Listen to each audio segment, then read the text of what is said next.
ഇന്ന് രാവിലെ തന്നെ നമ്മുടെ വീടിന്റെ അടുത്തുള്ള ഒരു പച്ചക്കറി മാർക്കറ്റിലൊക്കെ പോയിട്ട് കുറച്ച് മധുരക്കിഴങ്ങൊക്കെ മേടിച്ച് വരാം ട്ടോ. പിന്നെ ടൗണിൽ പോയിട്ട് കുറച്ച് ആവശ്യമുണ്ടായിന്. അതുകൊണ്ട് ഒരു ഓട്ടോറിക്ഷ വിളിച്ചിട്ടാ പോയത്. ഇപ്പൊ ഈ ഓട്ടോ കയറിയപ്പോഴാണ് ഈ സെറ്റപ്പ് മനസ്സിലായത്. ഒരു ഗംഭീര ഓട്ടോ ട്ടോ.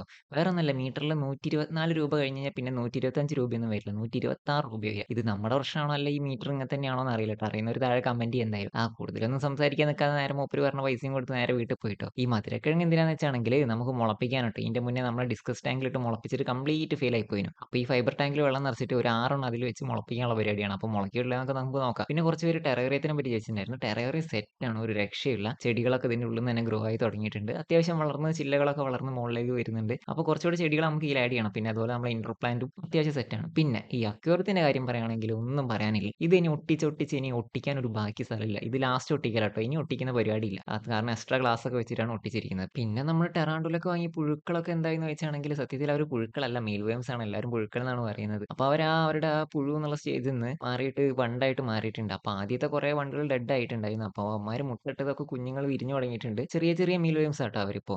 അപ്പൊ നമുക്ക് നമ്മുടെ ടെറാണ്ടൂലൊക്കെ ഫീഡ് ചെയ്യാൻ പറ്റിയ സൈസിലേക്ക് എത്തിയിട്ടില്ല. അപ്പൊ അവന്മാര് ഇനിയും അടുത്ത ബാച്ചായിട്ട് എഗ് ചെയ്തുകൊണ്ടിരിക്കുകയാണ് ഈ ഒരു ബോക്സിൽ. അപ്പൊ ഡെയിലി ഒരു 5-6 ഡെഡ് ആയി കിടക്കും. അപ്പൊ അവന്മാരെ പിടിച്ച് മാറ്റലാട്ടോ. ഇത് ഇങ്ങനെ തന്നെയാണ് ഇവരുടെ ഈ ഒരു പ്രോസസ്സ്. അപ്പൊ ഈ വണ്ട് കിടക്കുന്ന ബോക്സിന്റെ താഴത്തും അത്യാവശ്യം നല്ല രീതിയിൽ എഗ് ഒക്കെ ഉണ്ട് ട്ടോ. അപ്പൊ ഇത്രയും പീസാണ് ഇന്ന് ഡെഡ് ആയി കിടക്കുന്നത്. അപ്പൊ അടുത്ത 2-3 ദിവസം കഴിഞ്ഞിട്ട് നമുക്ക് അടുത്തതിനും മാറ്റണം. പിന്നെ എല്ലാവരും ചോദിക്കുന്ന കാര്യമായിട്ട് ഈ ടെറാണ്ടോല അല്ലാണ്ട് വേറെ ഏതെങ്കിലും എക്സോട്ടിക് പെറ്റ്സിനെയൊക്കെ വളർത്തിയിട്ടുണ്ടോ? ഒരുപാട് നമ്മൾ വളർത്തിയിട്ടുണ്ട്. ഹാംസ്റ്ററും മൈസും അങ്ങനെയൊക്കെ ആയിട്ട് നമ്മുടെ കയ്യിലുണ്ടായ ഏറ്റവും നല്ലൊരു എക്സോട്ടിക് പെറ്റായിരുന്നു ട്ടോ നമ്മുടെ ഇഗ്വാന. ഏരോ ഒന്ന് പെറ്റ് നെയിം ഇട്ട് വിളിച്ചുകൊണ്ടിരുന്നത്. പിന്നെ നമുക്ക് ജോബൊക്കെ കിട്ടിയപ്പോൾ ഇവനെ അങ്ങനെ ശ്രദ്ധിക്കാൻ പറ്റാണ്ടായപ്പോൾ സെയിൽ ചെയ്തതാണ്. കുഞ്ഞു കുട്ടിയൊക്കെ വരെ എടുത്ത് കൈകാര്യം ചെയ്യാൻ പറ്റും ട്ടോ. അപ്പോൾ അന്നത്തെ തിരക്ക് കൊണ്ട് ഇവനെ ഒഴിവാക്കിയതാണ്, സെയിൽ ചെയ്തതാണ്.